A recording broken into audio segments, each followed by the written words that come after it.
Assalamualaikum warahmatullahi wabarakatuh. Perkenalkan, nama saya Nabila Zaralubis, NPM 2351184. Saya akan mempresentasikan hasil PPT saya, yaitu bab 15, analisis profil perusahaan dan menjalankan bisnis dalam studi kelayakan bisnis atau SKB. A. Perspektif dan analisis SWOT dalam studi kelayakan bisnis. Analisis profil perusahaan dilakukan untuk mengetahui seberapa baik strategi berjalan, posisi perusahaan di pasar, serta daya saing biaya.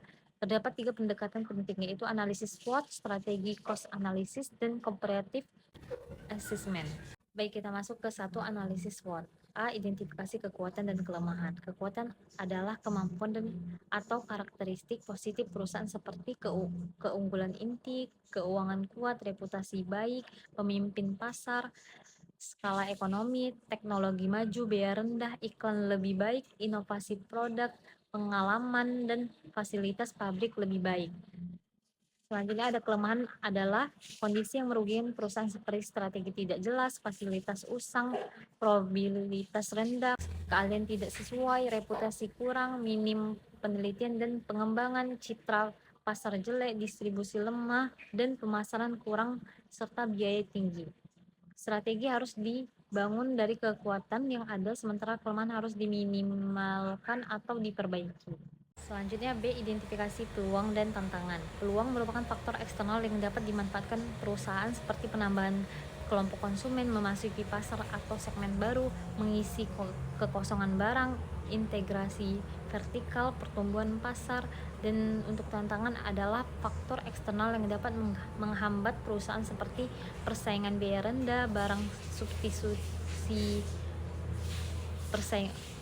persaingan biaya rendah, persaingan biaya rendah, barang substitusi meningkat, pertumbuhan pasar lambat, perubahan peraturan, dan perubahan selera konsumen. Strategi perusahaan harus berfokus memanfaatkan peluang yang sesuai dengan kemampuan perusahaan, sekaligus mengantisipasi ancaman. Selanjutnya kita masuk ke matriks SWOT. So, gunakan kekuatan untuk mengambil peluang. W, tutup kelemahan dengan memanfaatkan peluang. ST, gunakan kekuatan untuk menghindari ancaman, dan WT, tutup kelemahan dan hindari ancaman.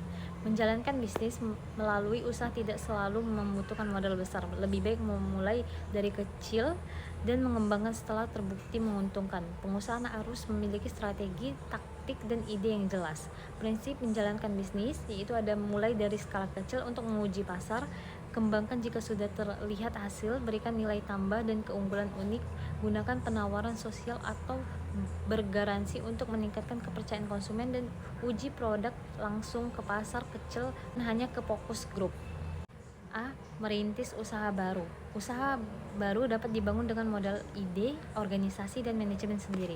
Terdapat tiga bentuk usaha baru, yaitu satu, perseorangan, dimiliki oleh satu orang, bukan badan hukum. Keuntungannya laba untuk pemilik, organisasi sederhana, pengendalian penuh, dan pajak rendah. Kerugian yaitu tanggung jawab tidak terbatas, dana terbatas, keterampilan terbatas. Kemitraan dimiliki dua orang atau lebih, termasuk firma dan CV. Keuntungannya itu ada modal lebih besar, resiko ditanggung bersama, dan spesialisasi lebih baik. Kerugiannya itu ada keputusan lambat, tanggung jawab tidak terbatas, dan laba harus dibagi.